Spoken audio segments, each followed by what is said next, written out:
সে অনেক দিন আগের ঘটনা বন্ধুরা। এক জঙ্গলে একটি শিয়াল বাস করত। শিয়াল ছিল খুবই লোভী, আর সে নিজেকে খুব চতুর মনে করত। প্রতিদিন শিয়াল নতুন নতুন খাবারের খোঁজে জঙ্গল ঘুরে বেড়াতো। তবে শিয়াল কখনোই নিজের খাবার শেষ করতে পারতই না, বরঞ্চ সে সবসময় আরও বেশি খাবারের জন্য লোভ করত।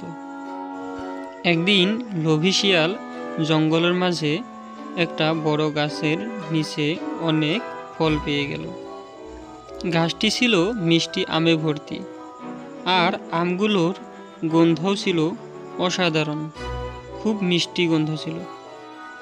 শিয়ালটি বেশ খুশি হয়ে ভাবল, অনেকদিন পর আজকে আমি অনেকগুলো আম খাওয়ার সুযোগ পেয়েছি। আজকের দিনটা মনে হয় অনেক ভালো যাবে। কিন্তু শিয়াল জানতো না যে ওই গাছের ওপাশে একটা ভয়ঙ্কর সিংহ বসে আছে। লোভী শিয়াল আম খেতে শুরু করলো, কিন্তু তখন সিংহ তার দিকে চলে আসলো আর বলল, এই শিয়াল, তুই একাই সবগুলি আম খাচ্ছিস, কিন্তু আমি তো বেশ ক্লান্ত, আমাকে কিছু খেতে দে।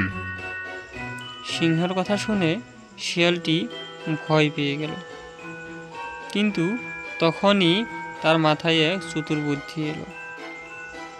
লোভী শিয়াল বলল, তুমি তো বিশাল বড় সিংহ, তুমি এসব আম সহজেই পেয়ে যাবে, কিন্তু আমি তো খুব ছোট, আমি তো এগুলো শেষ করতেই পারবো না। তুমি যদি আমাকে এই আমগুলো খেতে দাও, তাহলে আমি তোমাকে অনেক বড় আম গাছ খুঁজে দেব।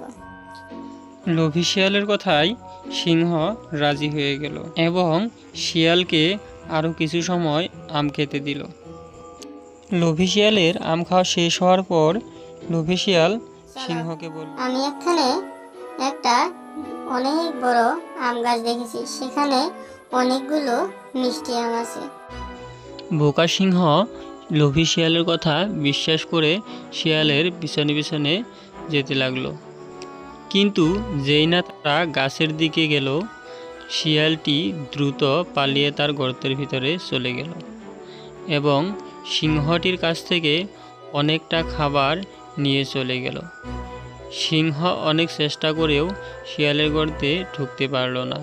শিয়ালের গর্ত ছিল অনেক বড়, তাই অবশেষে সিংহ নিজের ভুল বুঝতে পারল। শিয়ালটি তার লোভের জন্য তাকে ঠকিয়ে চলে গেছে এবং সে খেয়াল করল যে নিজের লোভের জন্য সে তাকে প্রতারণা করতে দিয়েছে। তো বন্ধুরা, এখান থেকে একটা শিক্ষা নেওয়া উচিত যে অতিরিক্ত লোভ ভালো না।